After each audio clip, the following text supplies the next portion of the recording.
Olá, tudo bem? Estamos estudando Aristóteles. A aula passada estudamos o livro Alfa, capítulo 1, que é o título desse Alfa 1 é A Sapiência é o Conhecimento de Causas. Essa é a sapiência, ela tem o conhecimento das causas. Vamos agora ao livro Alfa 2, e o livro Alfa 2 tem esse título. Quais são as causas buscadas pela sapiência e as características gerais da sapiência? É o que vamos estudar em Aristóteles agora, é o livro Alfa 2. Eu estou no pensamento, na vontade de estudar parágrafo por parágrafo, porque os parágrafos são extensos e Aristóteles geralmente ele enumera conceitos, por exemplo, como o do sábio, que a gente vai estudar hoje, agora. Iniciando o Alfa 2.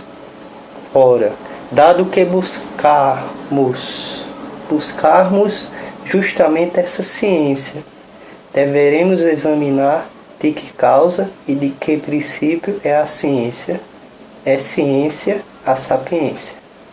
De que princípio é ciência a sapiência? Talvez isso se torne claro se considerarmos as concepções que temos do sábio. Aristóteles vai pôr no primeiro parágrafo as concepções que ele tem, ou que eles tinham, ou que nós temos de um sábio. Primeiro ponto. Consideramos em primeiro lugar que o sábio conhece todas as coisas, enquanto isso é possível, mas não que ele tenha ciência de cada coisa individualmente considerada. O filósofo ele tem a visão do todo. E ele conhece todas as coisas, mas Aristóteles diz o seguinte: enquanto isso é possível. Ele conhece as coisas, o filósofo conhece as coisas na medida do possível, mas ele deve buscar a causa ou o princípio daquela coisa que é um efeito. Nós nos baseamos mais nos efeitos, não nas causas. Mas Aristóteles ele quer saber o que é a sapiência pelo que a gente tem das concepções do sábio. Segundo ponto. Ademais, reputamos sábio quem é capaz de conhecer as coisas difíceis ou não facilmente compreensíveis para o homem. Essa também é uma função do sábio, que é capaz de conhecer coisas difíceis ou não facilmente compreensíveis. A razão do filósofo ela funciona em função desses conceitos. Terceiro ponto, para se saber o que é a sapiência, Aristóteles pontua o ponto 3. Mais ainda, reputamos que em cada ciência seja mais sábio quem possui maior conhecimento das causas.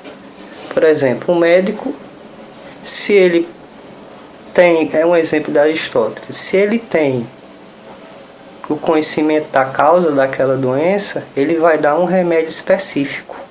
Ele não tem um remédio único para todas as doenças. Ele vai analisar a causa da doença, depois os efeitos, os sintomas, mas ele vai procurar primeiro a causa. 4. E quem é mais capaz de ensinar aos outros? O sábio ele é capaz de ensinar aquilo que ele sabe, aquilo que ele tem na mente, os conceitos que ele tem na mente, as proposições, as ideias, os conceitos que tem na sua mente. Ele, se for sábio, ele consegue passar esse conhecimento. O 5. Consideramos ainda entre as ciências que seja em maior grau sapiência, a que é escolhida por si e unicamente vista em vista do saber. Vou ler novamente.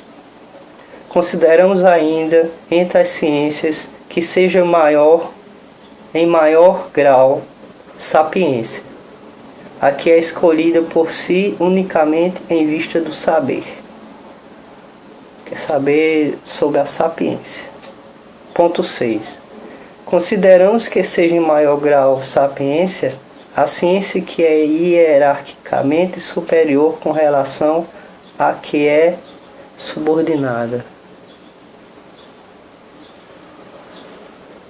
Sapiência e ciência. A sapiência e a ciência, elas andam juntos. A sapiência é o homem teórico, mas que se ele quiser fazer alguma coisa material, ele faz. E assim, depois desses 6 pontos, a próxima aula será o segundo parágrafo do livro 2 da Metafísica, e ele ainda está nessa busca de saber o que é a sapiência, o que é um homem sábio, o que ele possui, que nós podemos dizer se ele é sábio ou não, se ele é sapiente ou não, se ele tem sapiência daquela ciência que ele utiliza. Se não tiver teoria, a prática fica sem base. E a prática sem a teoria é a mesma coisa. Teoria e prática devem andar juntos. Por exemplo, um médico, ele estudou aquelas teorias todinhas sobre as ciências, sobre as doenças, aprendeu a causa de cada uma e aprendeu um medicamento para curar aquela doença, ou um tratamento, ou alguma coisa. Ele é um sapiente, o médico.